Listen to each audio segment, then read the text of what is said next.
Welcome to the MOOCs course Mechanical Unit Operations. The title of this lecture is Screening.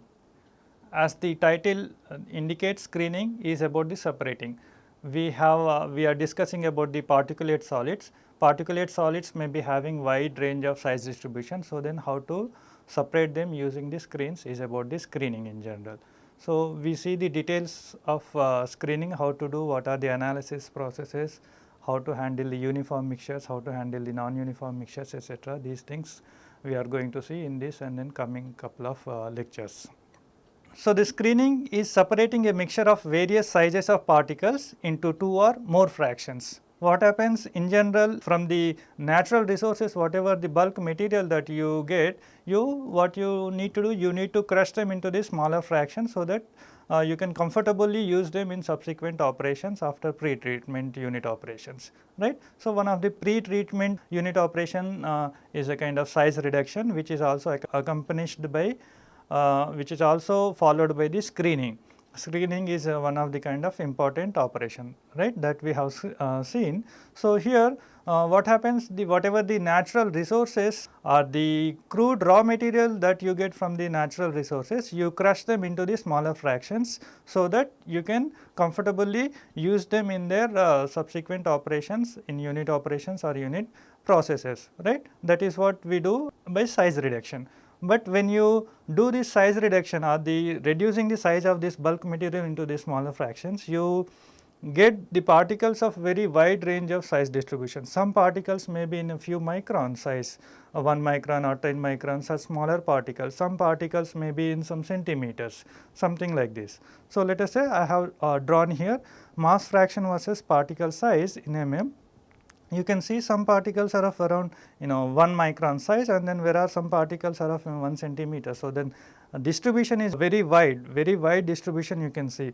But what we do, if you do the screening, we can separate this crushed material into the several smaller fractions, so that we can have a separate fractions, individual fractions whose particle size distribution is much narrower compared to this initial mixture whatever we have taken. So, when we do this screening, the same sample we can separate into the several fractions, maybe one fraction of this range, another fraction of this range, and another fraction of this range, another fraction of this range, another fraction of this range, like this. What we have done by using this screening, we have separated the particles into several fractions, and then each fraction is now in having a kind of very narrow particle size distribution, so that you can assign one single average size for this fraction.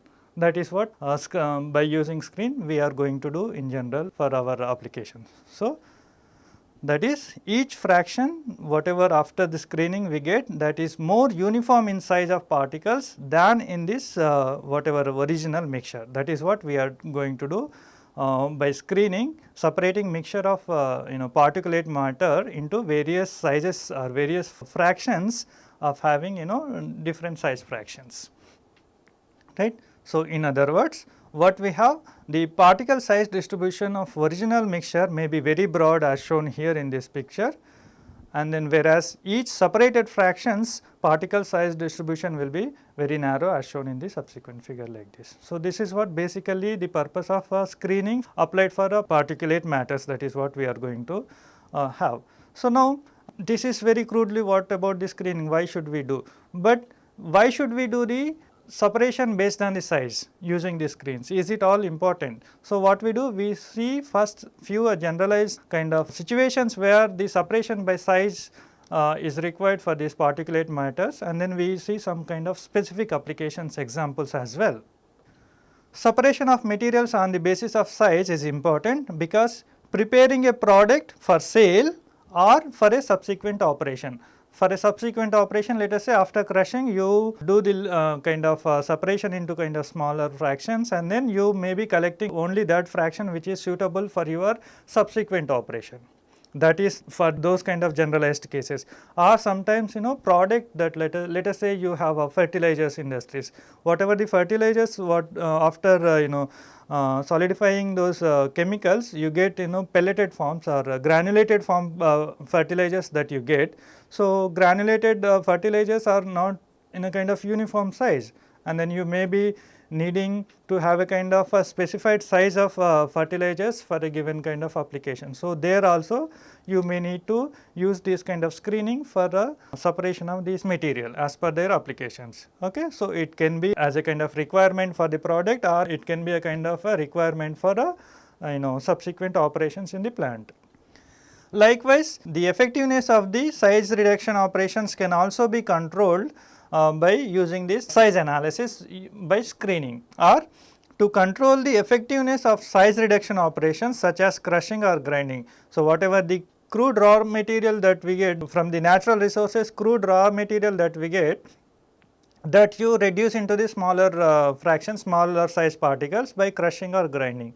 Whether those equipment are properly grinding or doing the size reduction or not, that effectiveness of those equipment can also be studied using this screen analysis. We are going to do that one also by taking some example problems in next module.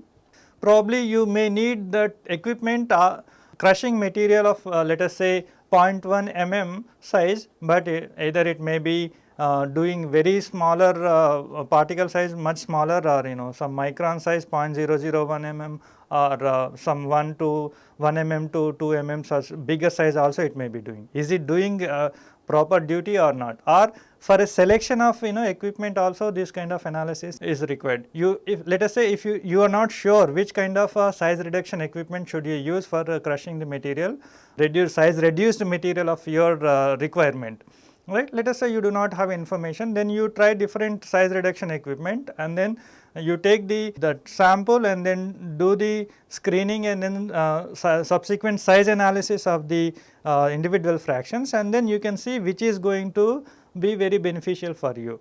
That way also for selection as well as the controlling the effectiveness of this size reducing equipments is also done by this separation based on the size using the screens. Also, to determine the value of a product for some specific applications, usually marketing oriented. For a marketing purpose, let us say some food product or some kind of pharmaceutical product, you need to have the chemical, that final product or the chemical of specified size. In such cases also you may need to use the separation by size using these screens. So, these are some general kind of situations where we may need a kind of size separation or the separation based on the size using the screens. But now we take a few examples, specific examples what way they are useful. Let us say size of coal particles is a basis of its classification for sale. In general, coal is obtained by the mining. When you do the mining, open cast mining or underground mining, you get the coal. That coal is in a kind of big lumps or in a small particle size, the entire things are there. Usually those coal has been taken into the kind of a transporting equipment like lorries or conveyors, something like that, belt conveyors, etc. They will be from the mines. By using the belt conveyors, they will be taken out, and then once they reach the surface, from the surface they taken to the industry where they can be used by the trains or lorries, etc. Right. So, when it comes for use, let us say you are using for the coal combustion so that you get the energy. So, there you cannot have a kind of bigger size particles for this kind of process, otherwise combustion may not be effective. You cannot also have a kind of very fine coal dust particles having the 1 mm or even smaller than some nanometer scales. So, those kind of particles may also be not suitable for the combustion. Probably you may expect to have a kind of particles something like 500 to 900 microns size, that is going to be very much suitable for you. So, there also you may need to do the size analysis or separation based on the size, and then the market value for that particular coal which is having specified size may be having more value. That could be one kind of applications. And then certain equipment such as stockers, etc., they need definite limits of size for successful operations. Okay. Then also in concrete mixture making, so we have the cement, water and then sand gravel mixture we take in a kind of equipment, we mix them and in order to get the concrete mixture for construction purpose, right. So, for that you might have seen the sand as well as the gravel particles are screened at the construction site so that only a specified size are only taken into the this container where the concrete making is done by using the cement and then water. So, there you need to have a kind of specified size of the sand, specified size of the gravel, then only you can have a kind of a proper concrete which will provide a proper strength and which will require a less cement, etc., that is possible. So, here also in this kind of construction purpose also the size separation by size is also becomes kind of important component. So, when you have this sand and gravel for concrete, only properly blended series of sizes will provide you the most dense packing requiring minimum amount of cement and then securing the greatest strength without any voids. Okay. So, here also screening is a kind of important application. Then coming to chemical engineering, most of the heterogeneous reaction where the reaction is taking place between solid and fluid, the specified size of the solid particles are required, because the rate of these heterogeneous reactions are in general proportional to the surface of particles. So, then here also you are supposed to maintain a kind of specified size of particles which is participating in reaction with a kind of fluid. So, here also you may need to have a kind of a size analysis or size separation based on the screening. Likewise, if you see some more examples, as I already mentioned, in order to control the rate of combustion of coal combustion. So, where ability of controlling the grinding operation to produce coal material of definite size is very important. Similarly, we have a settling of Portland cement that must take place within a specified time. So, accordingly it is necessary to specify certain size limits for those kind of Portland cements also. Then the hiding power of a paint pigment is indicated by size, which depends upon the projected area of the particle. So, then here also you may need to have a kind of size analysis or separation based on the size. So, if you see the applications, specific applications also n number of applications are there. So, a few of them I have listed out here. Then what equipment should we use for this screen analysis? So, in general these screens are used for this kind of screening operation where the separation based on the size is taking place for a given particulate matter, right. So, what are the screens? Screening equipment may take the form of stationary or moving bars punched with metal plate, oven wire mesh, sieves, etc. So, we have in general metal plates like this. So, where they are punched with small kind of holes or this holes of desired size, and then these the hole opening is almost uniform in the entire this plate, and also the distance between these holes is also maintained uniform in general, right. Then we also have a kind of oven wire mesh like shown here. So what we do, you take wires and then you do the oven wire meshing here as shown here, like kind of sieves. So here the diameters of wire and then openings of the wires are being very closely specified in general. Also the spaces between the individual wires of the screen is known as the screen aperture, which are square in the shape. The screen aperture shown here, they are square in the shape, and then that opening is known as the screen aperture. Okay. So, what we do these things? These screens usually form the bottoms of metal pans about 8-inch diameter and then 2-inch height. They are something like this. We have a kind of metal pans like this as shown here, these metal pans. Right. So, the diameter is usually 8 inches and then depth or height is usually 2 inches. The screens whatever are there, they form bottom of these pans. Here in this bottom usually we have the screens, right.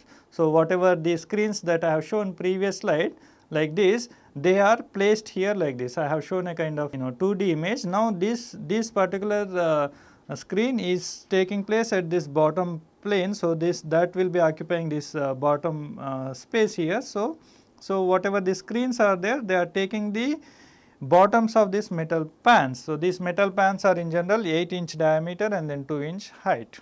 Okay. So, we can have a different size screens as a kind of bottom for different pans. So, then we have n number of pans and then each pan is having a screen at the bottom, right. So, the opening of each screen is different from the other screen, so that we can do the size separations, right. Okay. Then the sides of these pans, whatever drawn here, metal pans, are designed such a way that we can place one onto the other. So that in the sides of these pans are designed such that the bottom of one sieve can be mounted on the top of the next screen. So that we can have these n number of screens one onto the others and then we can do the size analysis. Fine. So, for the screens, the mesh number is also provided. Usually the screen is designated by the screen aperture opening. What is the opening size? That is the one way, and then other way is the mesh number. Mesh number is let us say this is 1 linear inch space here. So, this if I draw it here, this linear inch space expand here. So, this is 1 linear inch space, linear inch dimension in the screen. Okay, I have expanded here. Within this 1 linear inch or per 1 linear inch dimension, if you have let us say 10 openings like this, 1, 2, 3, 4, 5, 6, 7, 8, 9, 10 like this, then what we say, this particular mesh is given as 10 mesh number. Let us say in the 1 linear inch dimensions, if you have a kind of 20 openings like this, then we can say, we can call it as a 20 mesh number. And then likewise, if you have let us say 100 mesh openings in a given linear inch like this, so then 100 openings are there, then you can call them as a kind of 100 mesh. So, what is the size of this square aperture? Then that would be 1 by 100 minus diameter of the wire that has been used for constructing this particular screen of 100 mesh number. So, that would be 0.01 minus this diameter of wire. That will give you the screen aperture opening, size of the screen. So, the screens are in general, they are given by the mesh number or they are designated by the screen openings. So, we can call them based on their so and so screen, let us say 3 by 4 inch screen opening or 1 by 2 inch screen or 1 by 16 screen inch, like that. By size also we can say that size indicates the opening screen aperture opening size indicated by that size 3 by 4 inch or 1 by 4 inch, etc. Right. The same screens can also be designated by the mesh number. So, that mesh number indicates the how many number of openings are there per linear inch dimensions. Okay. So, either way these screens are designated, labeled. This is about the individual screens. How to do the screen analysis? So, in this screen analysis, usually what we do, screening is accomplished by passing a crust material through a surface provided with openings of desired size. That is what the screen about in general. So, in the screen analysis, a set of standard screens arranged serially in a stack with the smallest mesh at the bottom and the largest one at the top. So, that is something like this. So, now this is the bottommost one is a kind of a pan which is not having any kind of opening here, right. So, whatever this is a pan kind of thing, bottommost is a kind of a pan. So, here, so whatever the finest material is there, that will be collected here. So, that will not pass through. So, then on this pan we will have a metal pan of having a kind of certain opening like this, that will be arranged. Okay.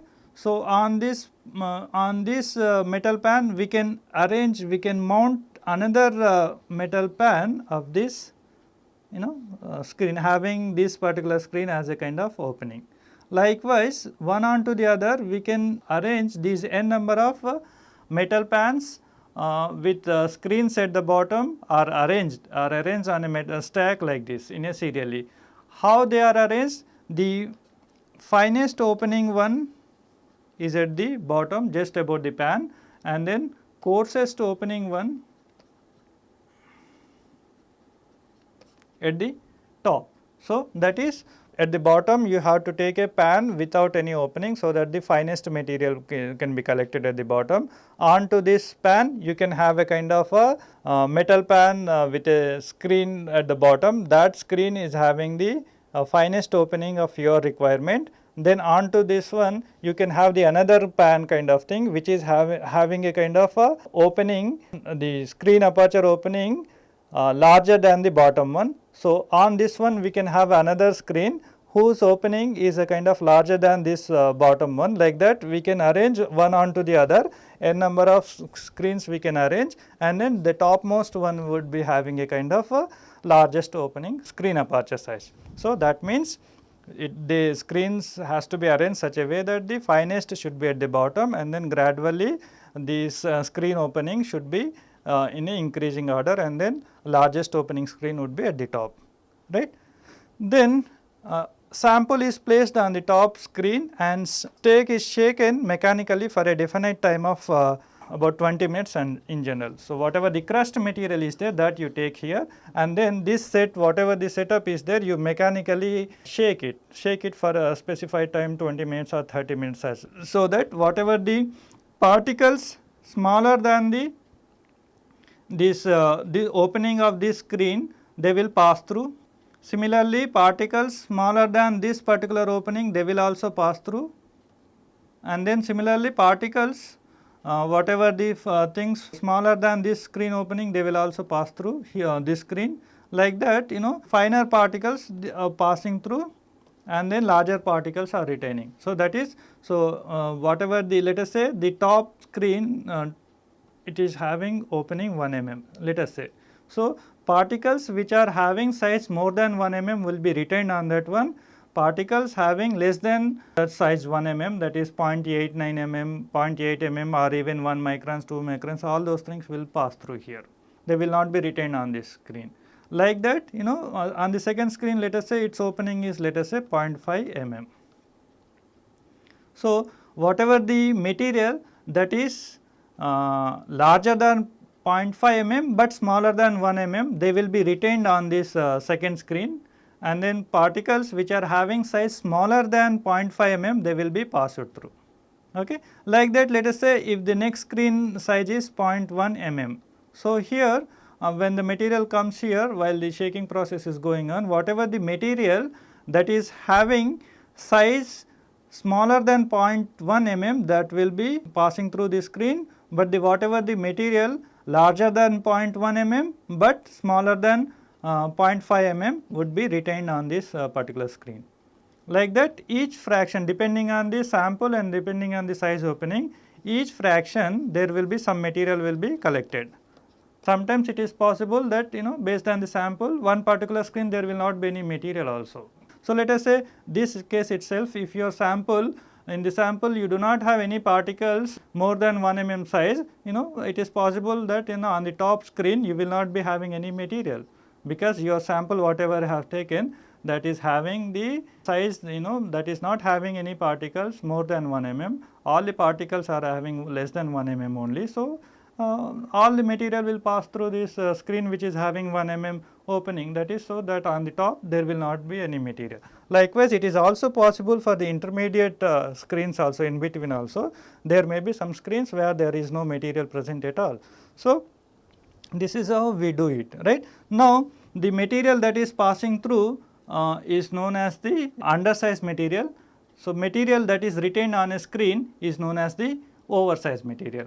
And then in this screen arrangement, so each screen is given a title as a screen increment. So, on each screen increment we get some amount of material, that some amount may be 0 in some cases, and then we tabulate it. And then let us say the material, whatever the material that is collected on the second screen having opening 0.5 mm. So, that material, this size of that material is expected to be between 0.5 mm to 1 mm only, right. So, that is a kind of narrow size distribution, but not all particles will be having 0.5 mm, not all particle will be having 0.99 mm, because it has passed through the previous one. The distribution may be between 0.5 to 1 mm.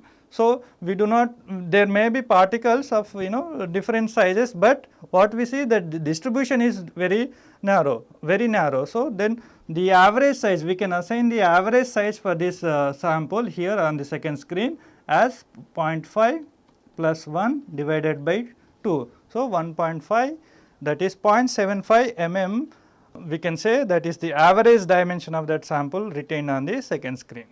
Like that for all the screens we can do. Okay. Now, particles retained on each screen are removed and weight and the masses of individual screen increments are converted to the mass fraction. So, these screens arranged here, they are usually called as increments. Whatever the material that you collected on each screen, after mechanically agitating it for or shaking this stake for 20 minutes or 30 minutes, you stop the operation, collect the material from each screen, weigh them and then convert them into the kind of mass fraction and then tabulate them against to their average particle size against each screen increment. So, that is how the screen analysis procedure, that is the procedure that we should follow. Then that data may be used for kind of subsequent kind of analysis like separating fraction, each fraction having different fractions having average size, average dimension or average size, any term can be used. Then what we can do, we can also calculate what is the total surface area of individual fraction as well as the total surface area of the entire sample, that can also be calculated. So, those things we are going to do in the subsequent lectures anyway.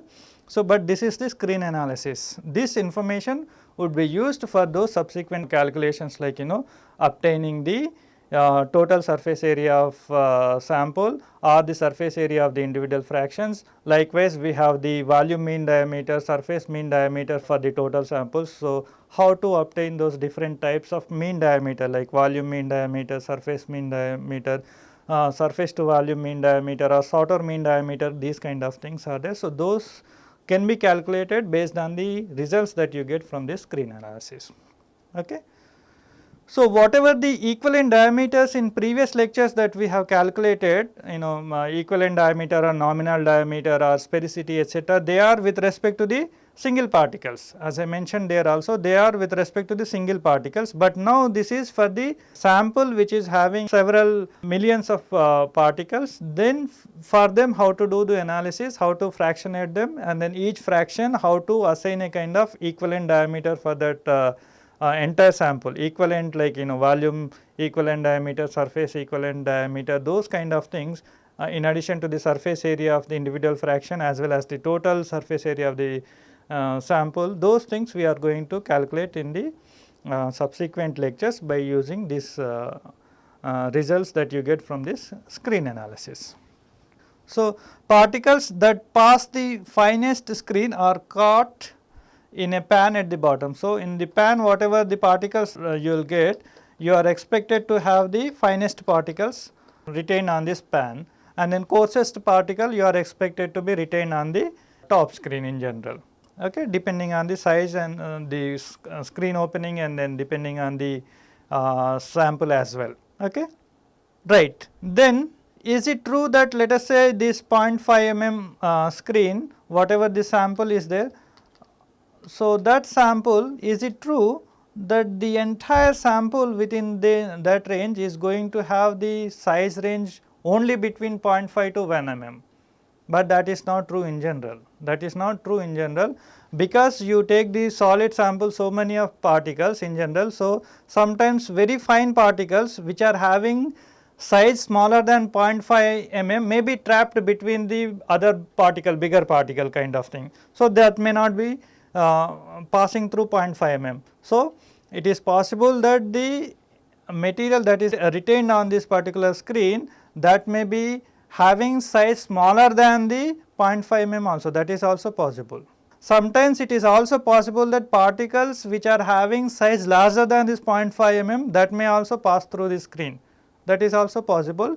If your screens are having a kind of wearing kind of thing, the mesh is broken somewhere, something like that, those kind of things are also possible. Anyway, that will decide the effectiveness of the screen. So, those effectiveness of the screens also we are going to see, there are several kind of parameters that are going to have influence for these kind of results, where particles finer size are also being retained on a kind of screens, and then particles bigger size may also be passing through. So, there are several reasons, we are going to see them also. So, these results, what we do? The results of the screen analysis are tabulated to show the mass fraction of each screen increment as a function of mesh size range of increment. So, let us say mesh size increment 10 mesh, what is the mass fraction you got? You can tabulate. Then next row, what you can have 14 mesh, what is the mass fraction? Likewise 16 mesh, what is the mass fraction? Likewise in a kind of increment order, you can include 100 mesh, what is the fraction of material that you retain, that you have to tabulate. And then since the particles on any one screen are passed by the screen immediately ahead of it, two numbers are needed to specify the range of increment, right. So, one for screen passing through or through the fraction passes, and the other one on which it is retained. That means 14 by 20 screen means that is through 14 mesh and on 20 mesh. The different types of representations are there. This can also be represented as minus 20 plus 14, as I mentioned, that also we are going to see some in the next slide.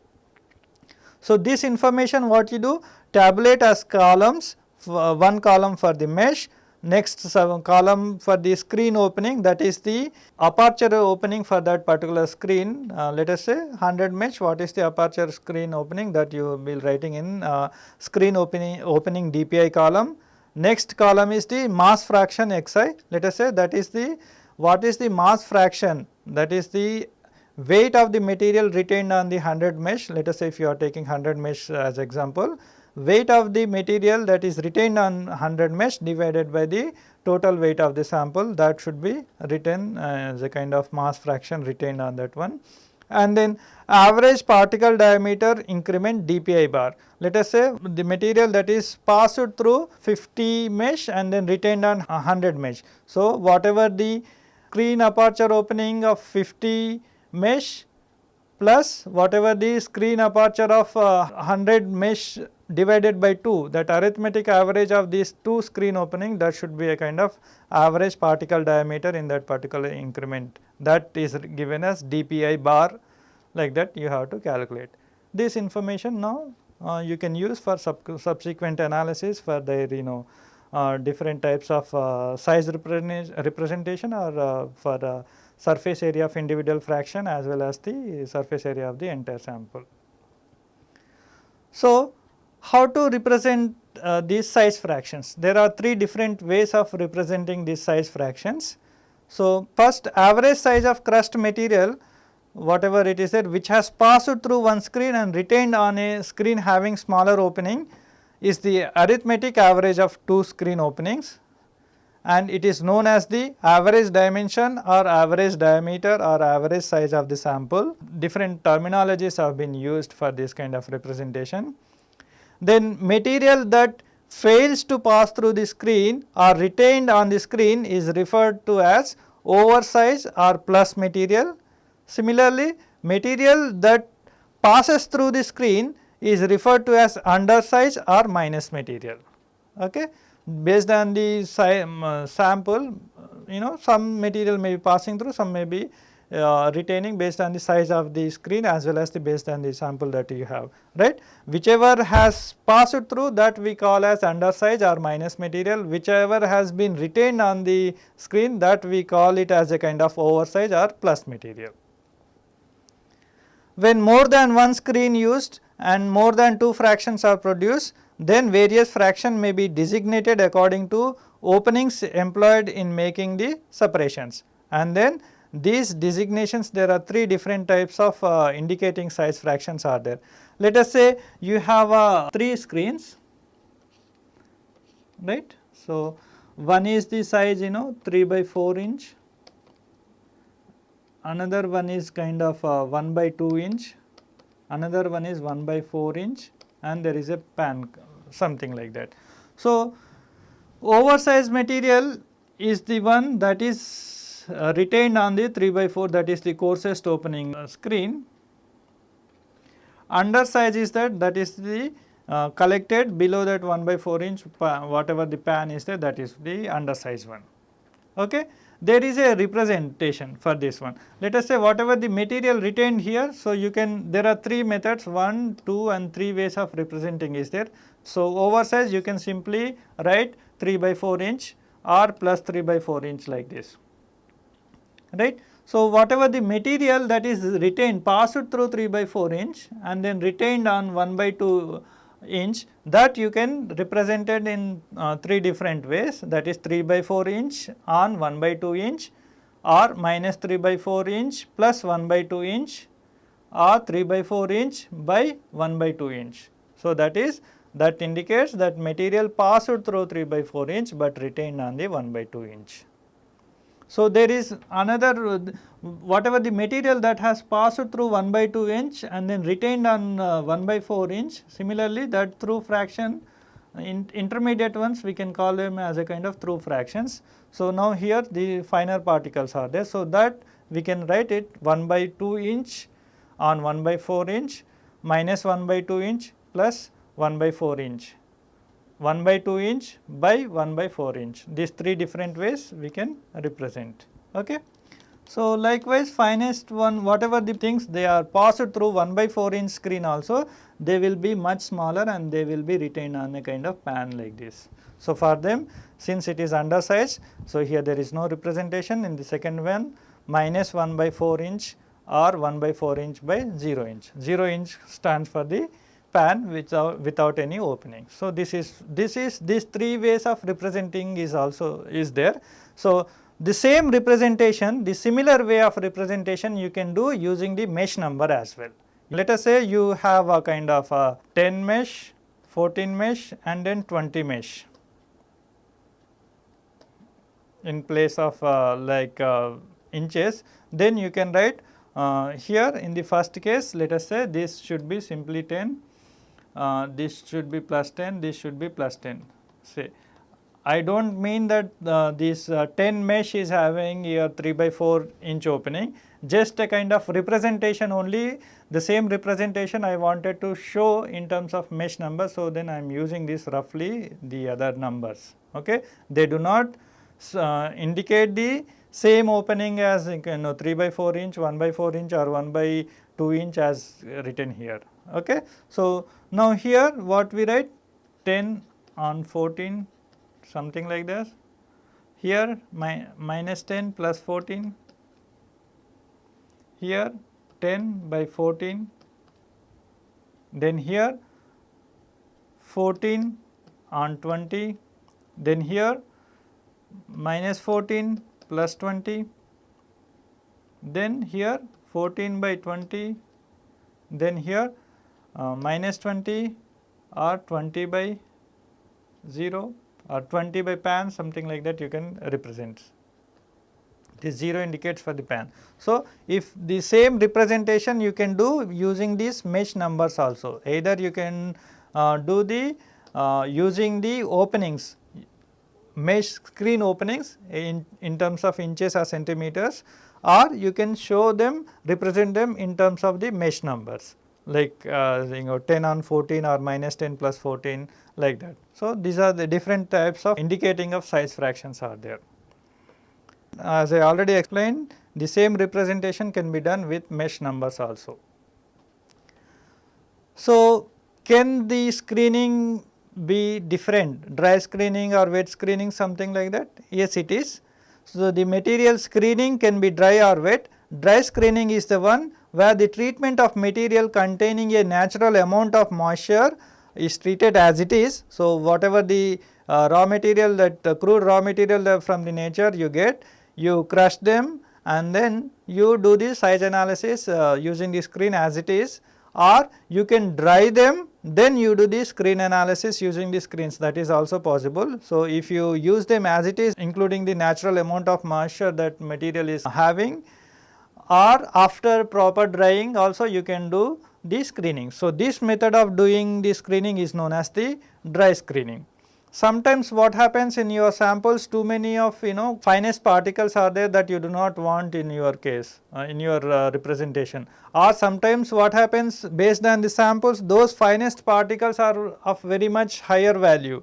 So, as I mentioned, sometimes even the finer particles may not pass through the coarse openings because they are being retained between the particles or whatsoever means by the, or sometimes because of the blocking of the screen openings of coarser screen apertures, etc. Because of those reasons, sometimes it is happens the fine particles may not pass through the bigger openings, or the openings whose opening size is bigger than the particle size. Under those conditions also those particles may not pass through, but those particles are having higher value for you. So, then what you do, you can use water.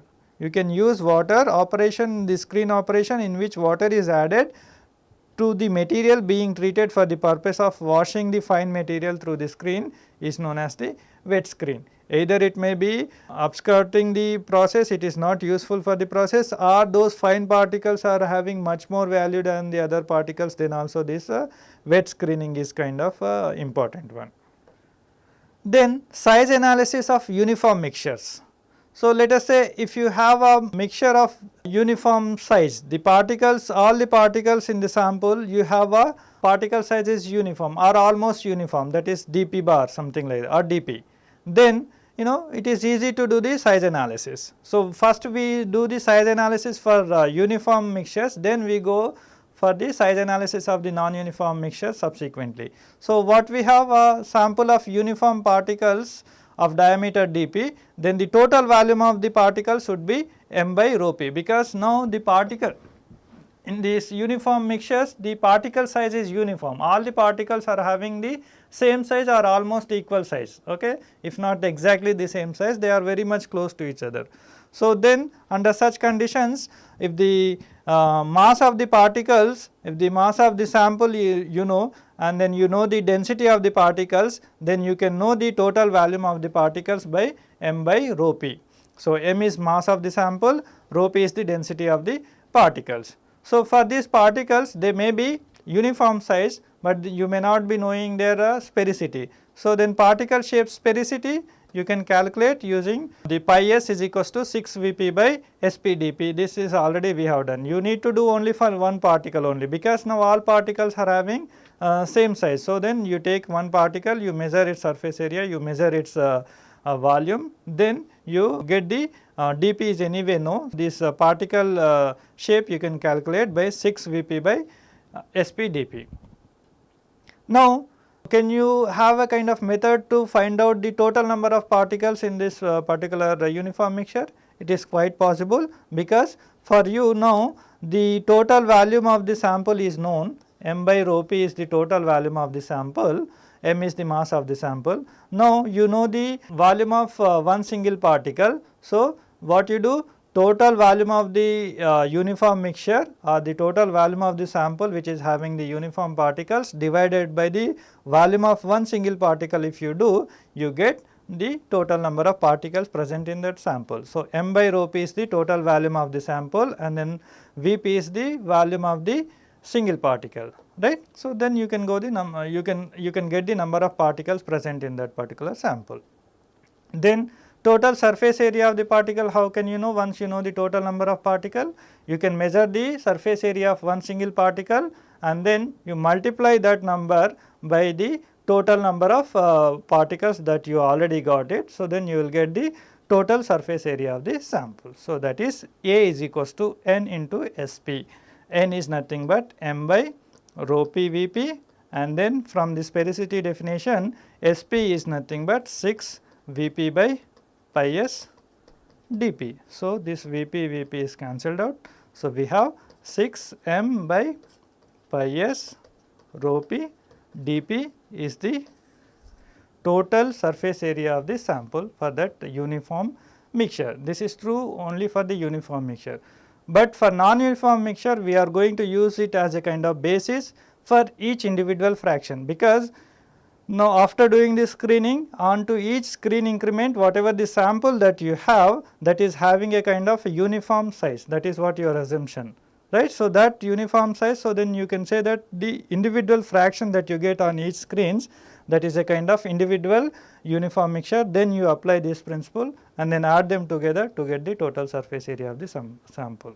So, the size analysis of uniform mixture that we have done today, and the next lecture, subsequent lecture, we will be doing the size analysis of non-uniform mixtures. The references used for this particular lecture are given here.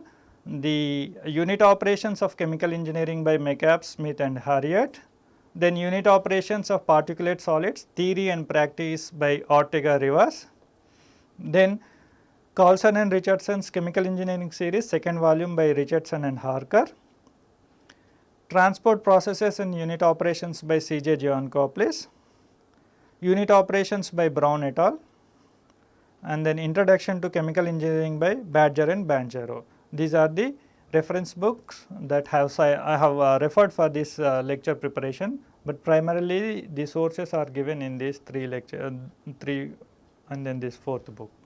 Thank you.